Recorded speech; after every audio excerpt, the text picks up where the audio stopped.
Bonjour à tous et bienvenue pour une nouvelle vidéo Marprod, donc une nouvelle vidéo sur le test matériel.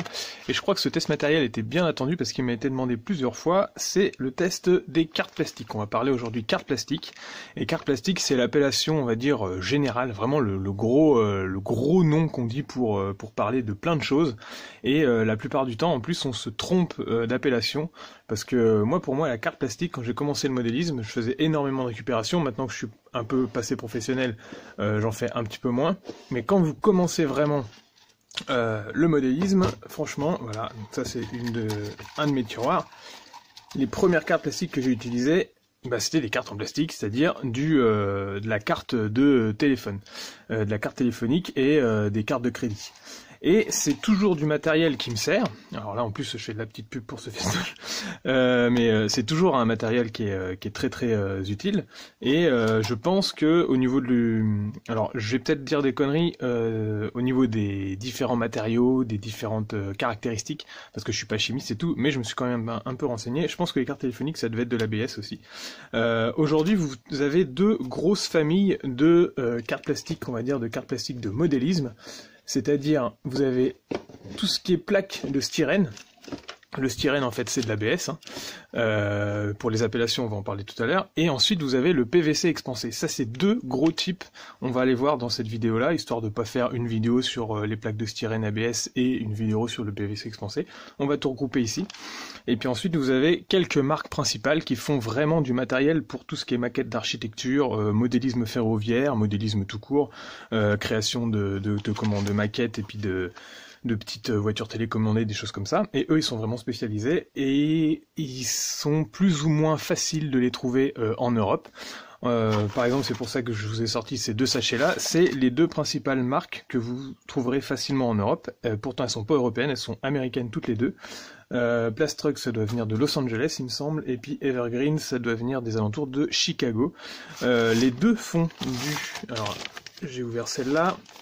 Celle-là est très vieille, je sais pas si ça existe encore, cette référence-là. Mais voilà, c'est ce type-là. Alors je m'excuse d'avance pour la lumière, j'ai essayé de régler de façon à ce qu'il n'y ait pas trop de lumière directe dessus pour que vous puissiez voir les prochaines textures. Mais voilà, donc là on est sur du 3 mm, je pense, et on est sur du plastique rigide, dur, et surtout homogène au niveau de la tranche. C'est-à-dire que c'est lisse de chaque côté, et c'est lisse également si on le découpe avec le matériel approprié, c'est-à-dire ici une scie sur table, ou quelque chose comme ça, parce que sinon, à la main, vous allez avoir du mal. C'est ce qui va différer grandement d'une feuille de PVC normale. Donc le PVC, j'en ai ici. Donc là, je vais pas vous sortir une feuille, mais c'est un petit bout. Qui lui, par contre, a souvent une face qui est un petit peu... qui est franchement... Au toucher comme ça, vous avez l'impression que c'est lisse. Si vous regardez un tout petit peu, c'est quand même un tout petit peu piqueté. Ça dépend des types de PVC expansé. Mais surtout le PVC expansé, donc déjà c'est pas le même matériau, il va être sur la tranche plutôt mousseux. En fait c'est un matériau qui a été lissé sur les deux faces quand il est extrudé du coup, enfin expansé, je sais pas trop comment c'est fait au niveau des capacités de production, mais toujours est-il que quand c'est mis en forme, il y a deux faces lisses et entre les deux c'est de l'air soufflé, donc du coup c'est très très fin, hein. À l'œil nu on commence à voir des pictures, c'est des micro-bulles, mais ce qui fait qu'en fait il est beaucoup plus souple et léger que de l'ABS, du styrène comme ça, mais surtout il se coupe à la main. Et je trouve, c'est ce que je vais essayer de développer autour de cette vidéo, je trouve que on ne voit pas assez de PVC expansé dans le modélisme, qui est pourtant un très très bon matériau, beaucoup plus facile à utiliser que les plaques pleines d'ABS et de styrène. Pourquoi il est moins développé? Parce qu'en fait il sert beaucoup à la signalisation, c'est pas forcément facile non plus d'en trouver. Et du coup, c'est tout ce qui est panneaux de signalisation, marquage dans les magasins, des choses comme ça. Souvent, c'est fait en PVC expansé. Et c'est soit imprimé avec des encruvés directement dans la masse de la première couche. Et donc c'est complètement réutilisable, hein, vous pouvez en trouver dans les magasins. Donc là, je vous en ai amené quelques trucs. Par exemple, si vous tombez sur des magasins qui refont leurs enseignes, là par exemple, alors je sais pas ce que c'est cette marque-là, mais c'était, je suis tombé sur un magasin de bricolage il y a quelques années déjà maintenant, j'en ai encore du stock parce que j'avais tout récupéré. C'est-à-dire qu'il changeait toute sa signalétique. Donc c'est-à-dire tout, je sais pas moi, un panneau avec marqué direction vis, un panneau avec marqué direction parquet. Ah, voilà, tout ça il changeait parce qu'il changeait de police, il changeait de style. Et du coup, quand j'ai vu qu'il démontait tout ça, j'ai fait, mais vous allez en faire quoi? Et le gars me dit, souvent c'est ça, hein, faut pas hésiter à demander. Le gars me dit, oh bah ça part à la poubelle. Je fais, bah moi je vous le récupère. Et je suis passé une journée après, il m'avait fait un caddie avec tout le truc à l'intérieur, c'était énorme. Il y en avait plein. Et j'ai tout récupéré. Donc vous voyez, par exemple, ça faisait des trucs comme ça. Donc ça, c'était fer et cheville ou un truc comme ça, fer ou boulon ou je sais plus quoi. Et j'avais récupéré ça. Et ça, c'est du PVC expansé. Donc là, on a différentes qualités. Celui-là, ils sont à peu près équivalents, mais sur celui-là, par exemple, il est ici. Si j'essaie de... Alors, c'est pas la même épaisseur, vous me direz. Mais si on prend les mêmes épaisseurs, ça, c'est les mêmes épaisseurs. J'ai un peu plus de mal à tordre celui-là que celui-là. Celui-là, il est beaucoup plus souple parce que la densité de la mousse, enfin c'est pas une mousse mais c'est du plastique, c'est une expansion. La densité de l'expansion dans ces deux matériaux-là est différente. Donc vous pouvez trouver des PVC expansés de différentes souplesses et qualités. Mais dans tous les cas, c'est hyper facile d'en travailler. Moi perso, je travaille beaucoup avec du PVC expansé, ça permet de faire ce genre de choses par exemple. Donc là, c'est une échelle, ça se grave, ça se coupe à la main, même quand c'est du 10 cm, enfin quand c'est du 1 cm d'épaisseur, parce que ça existe en 1 cm. Hein. Là, je vous avais sorti celui-là, ça c'était une grosse enseigne, avec encore un bout de truc vissé dedans. Donc vous voyez, quand on casse grossièrement ce truc-là, vous voyez la texture un peu mieux ici. J'espère que vous le voyez à la caméra. Et ben ça, même un morceau de PVC expansé de 1 cm, alors vous allez vous y prendre à plusieurs fois avec un cutter, mais vous pourrez le couper. Alors qu'imaginons qu'on fasse une plaque de 10 mm d'épaisseur comme ça, en ABS, en styrène, là à la main, je vous donne bien du courage, à mon avis, au bout d'une semaine, vous y êtes encore. Donc c'est pas les mêmes caractéristiques, c'est pas les mêmes matériaux, et moi je trouve qu'on n'en fait pas les mêmes usages. Donc, on va faire une première partie sur tout ce qui est ABS et styrène, avec ces différentes marques. Donc les différentes marques. Au niveau de l'ABS et du styrène, donc juste pour ceux qui veulent un petit peu les caractéristiques techniques et les appellations précises, pourquoi je dis que l'ABS et le styrène c'est pareil? Parce qu'en fait l'ABS c'est de l'acrylonitrile butadiène styrène. Dedans il y a le S de ABS, c'est du styrène, donc c'est du styrène. Là où ça peut différer, c'est que souvent le styrène il va être soit blanc et éventuellement coloré, mais la plupart du temps c'est blanc crème. Et quand vous pouvez en avoir du transparent quand il est transparent, c'est plus tellement de l'ABS, on parle à ce moment-là de HIPS, donc HIPS, pour High Impact Polystyrène. Parce qu'en fait, tous ces matériaux-là, c'est plus ou moins de la famille du polystyrène. C'est juste que le polystyrène le polystyrène, le matériau d'isolation que vous avez en tête quand on dit polystyrène, c'est la forme de mousse qui n'est pas, elle, compactée. Et elle n'est pas, traitée thermiquement de façon à être vraiment du plastique. Mais si vous si vous thermoformez du polystyrène et que vous le compressez, ça vous ferait une plaque de plastique. Enfin, de styrène du coup. Donc, on a deux principales marques qui sont facilement trouvables dans les bons magasins de modélisme. Hein. Vous en trouverez pas à Games Workshop, c'est vraiment dans les magasins spécialisés pour le modélisme. C'est Plastruct et Evergreen. Après, il en existe d'autres. Je sais qu'il y a plusmodel.cz, donc ça doit être des Tchèques, mais j'arrive pas trop à commander sur leur site et tout ça, et ils ont pas l'air d'être très si développés que ça, alors que c'est dommage puisque c'est en Europe. Et puis il y a aussi Tamiya qui fait sa propre production. L'avantage du styrène, c'est que par contre, alors là je vais vous ouvrir, j'ai pas de partenariat avec ces marques-là, hein, j'ai pris exprès des packs pour vous montrer, et puis la plupart du temps, alors il faut que je retrouve mon petit cutter, parce que j'ai fait de la place sur mon établi, voilà, hop, je vais vous ouvrir celui-là juste pour les besoins de la vidéo et savoir ce qu'il y a dedans. Le styrène, donc, il s'utilise dans tout ce qui est plaque texturée et profilé extrudé.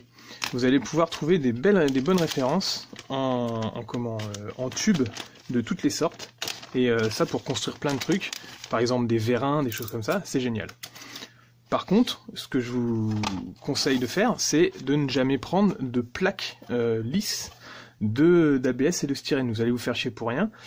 Autant quand c'est du lisse comme ça et vraiment de la plaque, autant prendre du PVC expansé. Par contre, pour tout ce qui est texturage et tube, bah là, vous allez être obligé de prendre du styrène. Donc par exemple, on peut tomber sur ce type de pack. Donc je découvre en même temps que vous parce que j'ai jamais acheté ce pack là, mais la dernière fois je suis passé chez mon revendeur et puis je me suis dit tiens, pour les besoins de la vidéo, je prends ce petit pack là.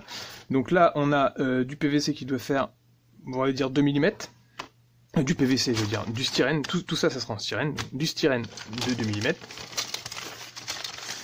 Qu'est-ce qu'on a d'autre? Voilà, quand je vous disais qu'il peut être coloré, on a celui-là. Donc ça c'est peut-être plus, alors je regarde la tranche. Je sais pas, en tout cas c'est souple, mais normalement c'est que des chutes de styrène, donc là on a du styrène un peu souple, mais noir du coup. Là vous en avez du très fin, donc là on est en dessous du millimètre, donc c'est très pratique pour faire plein de choses ça. De toute façon, la base du truc c'est, si c'est en dessous du millimètre, si vous vous posez de la question de savoir si vous pouvez trouver du PVC expansé de 1 mm, non, vous pouvez pas entourer. Si ça fait moins de 2 mm, c'est forcément du styrène. Parce qu'en fait, c'est physique, il faut pouvoir avoir la place de mettre la mousse entre les deux. Et donc du coup, quand le matériau est compressé aussi fin que ça, bah il n'y a plus de mousse entre les deux. C'est vraiment voilà, c'est homogène, c'est deux plaques. Et ensuite, quand vous dépassez ce stade-là, par exemple là, on est sur du 1 mm, enfin sur du 2 mm du coup, mais on est en PVC expansé, c'est-à-dire qu'il y a la place quand même à ce qu'il y ait de la mousse entre les deux. Voilà, enfin bref. Donc là, comme on est sur du styrène, le styrène, ça va aller de donc moins d'1 millimètre à, vous pouvez trouver plein de trucs après. Là, c'est encore des feuilles du même matériau. Ici, on a encore du styrène noir. Là, on a du styrène blanc, mais assez souple, qui ressemble presque à du PVC expansé pour le coup, et là ça commence à devenir un peu rigide, dur, donc c'est sûr que c'est du styrène. Qu'est-ce qu'on a d'autre dans ce pack là? On va avoir 2 gros tubes d'extrusion comme ça, donc ça, imaginez, je sais pas, on va faire des colonnes, ou même des gros, alors c'est un peu découpé salement par contre, hein. C'est pas moi qui l'ai découpé, c'est dans le pack comme ça, les gars ils se font pas chier, ils font des packs avec leurs chutes. On a de la baguette, ah non c'est du tube aussi, donc du tube creux comme ça, là.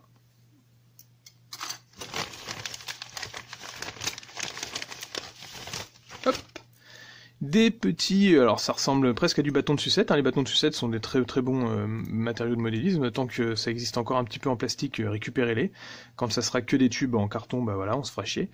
Donc ça c'est des petits tubes creux, encore en styrène, et après on va arriver avec un peu de texture. Donc là ils ont été mollo sur, donc j'ai encore 2 tubes à la fin, mais c'est la même chose. Ici on est un peu plus épais avec du 3 mm. Et là on a cette carte là qui est texturée, alors vous voyez la lumière, il y a des petites stries dedans. Et sinon qui est assez souple. Ça reste assez simple comme texture, mais sachez que vous pouvez vraiment trouver tout en plaque de styrène. Vous avez les fausses impressions, genre ça s'appelle, les sols industriels avec les petits losanges qui sont dans tous les sens là. Vous avez du grillage, vous avez des tuiles, vous avez des briques, vous avez des murs de ciment. Enfin, vous avez vraiment tout en styrène. En fait, c'est thermoformé et du coup, vous avez l'impression, la gravure dans la masse. Et c'est hyper pratique pour tout ce qui est construction de maquettes. Donc toujours avoir sa petite sélection de profilés et de plaques de texture styrène dans un coin, ça peut être vraiment pratique. Je fais un peu de place, je range tout ça, voilà. Enfin en fait je mets par terre mais bon. Les petits tubes, et je vous ressors d'autres profilés que je prends souvent. Moi, mes must-have, c'est un rod tube assortiment. Donc là, c'est un assortiment de plein de tubes. Ça va du tube normal, comme on vient de voir ici, au jonc. Donc on appelle ça des joncs quand c'est plein, complet. Donc là, c'est vraiment, il n'y a pas de trou à l'intérieur. Et puis ça va vraiment sur le tout fin. Donc ça, vous avez ce petit tube là, enfin c'est pas un tube, hein, c'est un fil, ce petit fil de styrène qui est top pour faire des rivets. Par exemple, vous faites un petit trou du bon diamètre avec une perceuse à main, vous mettez un petit point de colle, vous insérez, vous coupez, puis après vous arrachez, ça vous fait vos rivets, top ça. Donc ça c'est un assortiment. que je prends régulièrement chez mon revendeur et qui permet de faire plein de choses, parce qu'en fait les tubes, si vous les prenez au bon diamètre, donc là il y en a un comme ça et un comme ça par exemple, ils s'enchâssent les uns dans les autres et ils vous permettent de faire des vérins hyper facilement. Donc on a cet assortiment là. Je prends régulièrement du tube comme ça, donc ça c'est du 1/4, 6/3 de diamètre, donc pour compléter avec celui-là, parce que je fais beaucoup de vérins avec ça. Toujours bien d'avoir des petits stripes, donc ça c'est des stripes toutes faites comme ça, donc bon ça il en existe de différentes tailles et différentes épaisseurs, et voilà c'est du carré quoi, donc ça permet de, enfin c'est du carré, c'est du rectangle, mais c'est vous le découpez à la forme que vous voulez, quand vous construisez des armes, vous faites des bandes sur des trucs, c'est top. Ça c'était encore un vieux assortiment que je ferais mieux de remettre dans celui-là. Ça c'est des petites tiges, pareil pour faire des gros rivets, c'est top. Et ça c'est encore de l'assortiment du carré cette fois, en 2x2. Et donc ça c'est top pour faire plein d'assemblages. Vous voyez, c'est organisé comme ça par des petits trucs. Alors si vous avez un bon magasin de modélisme, vous aurez les présentoirs Evergreen qui seront comme ça. Plastruck fait plus ou moins la même chose mais avec d'autres choses. Ils font aussi, vous allez aller voir sur leur site par vous-même, ils font aussi des outils, des cols, des choses comme ça. Donc ça, c'était pour l'ABS. Les feuilles d'ABS, les feuilles de styrène. Maintenant, on va passer au polystyrène extrudé.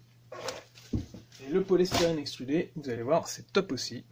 Donc là, je ressors, donc ça c'est du 1 mm. J'ai du... Donc là, on est sur du 1 cm. Enfin là, j'ai dit 1 mm, on va vérifier, parce que je sais pas trop si... Si c'est ça, c'est du 1 mm. Et donc en dessous d'1 mm, normalement c'est de l'ABS. Et là vous avez du PVC expansé. Et le PVC expansé il va grosso modo de 1 à 2 mm à 10 mm, comme ça. Et même le 10 mm, comme je vous disais, vous pouvez le découper à la main. Donc là on voit pas, comme je l'ai récupéré à terre, ce truc là était dégueulasse. Il était cassé, brisé, c'était un genre de panneau de chantier je pense. Donc là vous voyez bien qu'il y a toutes les petites saletés qui se sont mises dans les pores, donc c'est quelque chose pour construire par exemple du bâtiment ou faire des pierres ou des trucs comme ça, c'est top et ça se coupe au cutter. Et moi c'est pour ça que pour tout ce qui est plaques de PVC, enfin plaques de plastique on va dire, plane, je préfère le PVC expansé qui se coupe tranquillement. Celui-là il se coupe au ciseau, vous pouvez le couper au cutter, enfin comme vous voulez. Là on a du 5 mm, donc récupération celui-là. Du 3 mm ici. Ici on a du 8 mm. Donc là vous voyez un petit peu, je sais pas si je peux approcher comme ça pour voir la texture. Non, ça fait la mise au point trop loin. Et du coup, pour ces PVC là, la marque que vous allez avoir le plus couramment, en Europe du moins, parce que ça vient de Suisse, c'est Forex. Le Forex, vous en avez donc de toutes les tailles comme ça, là, à partir du 2 mm jusqu'à 10 mm, donc ce que vous voyez là en blanc. Et vous en avez aussi du coloré. Donc là, bon après, libre à vous de travailler avec du coloré. Ça c'était un échantillon que mon commercial m'a envoyé. Et vous voyez, ils ont plein de couleurs. C'est plutôt fait pour les panneaux publicitaires, pour tout ce qui est marquage et présentoir de salon, des choses comme ça. Mais vous pouvez très bien faire de la maquette avec. Il y a, on va dire, deux marques qui se partagent le marché, Forex et l'autre c'est Comacel. Comacel fait des épaisseurs qui sont un peu plus importantes que Forex, donc ça dépend ce que vous voulez faire, mais vous pouvez en trouver. Généralement, vous pouvez pas contacter directement la marque, vous allez avoir affaire à des revendeurs. Et Comacel, ça va de 10 mm à 30 mm, donc vous pouvez carrément avoir 3 fois cette épaisseur-là, toujours en PVC expansé. Forex fait aussi une sorte de Comacel, on va dire.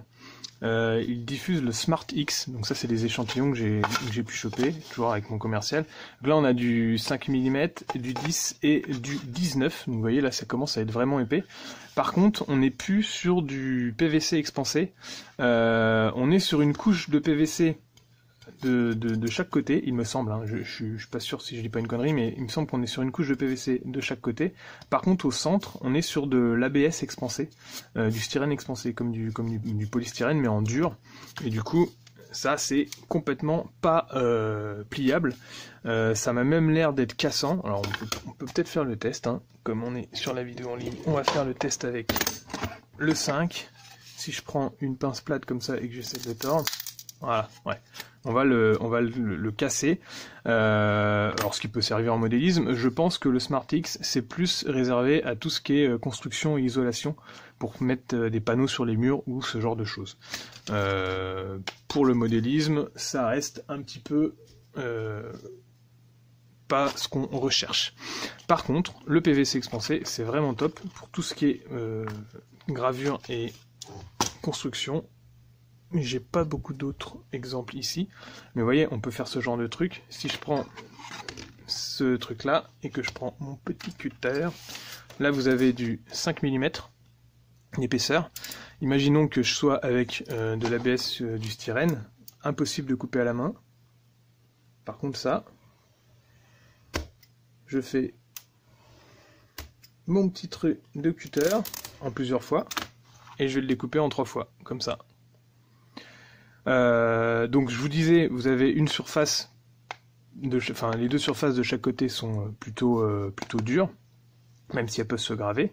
Par contre, quand vous coupez, si vous coupez de manière efficace, vous allez quand même avoir une certaine homogénéité dans votre coupe. Donc si vous coupez avec une scie, c'est top. C'est si vous cassez que vous allez vraiment voir la porosité et la matière de la mousse dure qui est entre les deux faces. Mais sinon, il n'y a vraiment pas de souci. Et donc si je veux texturer par exemple ce truc là, et ben je prends une pointe sèche, ma petite pointe sèche, puis je vais par exemple faire du bois dedans. On peut faire ce bois là. Vous voyez, je fais des veines directement comme ça. Vous pouvez trouver pas mal de vidéos où je travaille déjà le PVC, je crois que j'ai fait une hache avec, donc là je fais jouer, vous voyez ça se grave vraiment très facilement. Pour faire du bois c'est top. Et puis ça peut même se graver à l'ongle, alors là je vais vous montrer avec mon ongle. Vous voyez, si je fais des traces dedans, ça marque. Alors que, par contre, c'est vrai, l'ABS, les feuilles de styrène, elles ne marqueront pas les coups d'ongle parce qu'elles seront un peu plus solides. Par contre, dans le temps, l'ABS tient beaucoup moins bien que le PVC expansé. Le PVC expansé, comme c'est des matériaux qui sont faits pour l'impression et l'exposition, et tout ce qui est signalisation, c'est un matériel qui tient très bien dans le temps parce qu'il résiste aux UV. Alors vous me direz, on s'en fout, on construit des maquettes, elles sont pas censées être au soleil, etc. et tout. Oui, d'accord, mais n'empêche qu'en fait l'ABS, le styrène, va avoir une évolution dans le temps au niveau de sa caractéristique et de ses propriétés physiques elles-mêmes. C'est-à-dire que même si vous l'exposez pas au soleil, il va finir par se dégrader. Alors, je dis pas, hein, ça va être dans 10, 15, 20 ans. Ça, il n'y a pas de souci, ça reste quand même du gros plastique. Mais ça peut évoluer. Et donc du coup, avec une mauvaise utilisation, si vous avez une mauvaise utilisation de vos décors ou de vos trucs, moi je cherche à privilégier un matériel qui est sûr de base, et donc du coup c'est pour ça que je préfère travailler avec le PVC expansé pour tout ce qui est plaque simple et lisse. Le PVC expansé, lui, au soleil, il n'a pas d'évolution. Alors c'est pas recommandé de le foutre en plein soleil, hein, bien sûr, mais il résiste très bien aux températures et aux UV, et il n'y a pas de souci. Là, si je voulais faire des volumes durs, voilà, on ferait, je sais pas ça, je peux faire à l'intérieur, hop, comme des traits de vis. Voilà, je pointe, hop. Enfin, vous voyez, et franchement, essayez et c'est l'adopter. Donc voilà, je voulais vous parler de ces deux types de plastique. Au niveau de ma petite chronique, c'est terminé. Je m'étais mis des petites notes. Je vous ai pas donné l'appellation technique du PVC. Donc le PVC, c'est du polychlorure de vinyle. Donc c'est vraiment pas le même matériel que l'ABS et le styrène. Donc voilà en tout cas pour ces matériaux. Je voulais vous parler de tout ce qui était PVC expansé et styrène d'un côté, et donc les deux se valent, hein. Vous n'avez pas la même utilisation en fonction de ce que vous voulez faire, mais l'important c'est d'utiliser au mieux les matériaux et techniques que vous avez employés pour faire votre projet. Donc je vous rappelle, tout ce qui est feuille, on va dire simple, utilisez du PVC expansé, et tout ce qui est profilé et feuille texturée, utilisez de l'ABS. Voilà, c'est aussi simple que ça. Pour tout ce qui est lien, je vous remettrai tout en description pour les différentes sociétés. J'ai pas intégré les logos des sociétés dans cette vidéo parce que j'ai aucun intérêt à le faire étant donné que j'ai pas de partenariat avec eux. Mais en tout cas, je vous mettrai quand même les liens à l'intérieur de la description pour ceux qui veulent commander en direct. Et n'oubliez pas que il faut privilégier plutôt les bons magasins de modélisme et ceux qui vendent vraiment du matériel de modélisme plutôt que d'acheter du matériel technique dans des magasins de figurines qui ne sont pas des magasins de modélisme. Voilà, c'était le petit conseil de fin de vidéo. Merci à tous de me suivre et à bientôt pour un autre test matériel.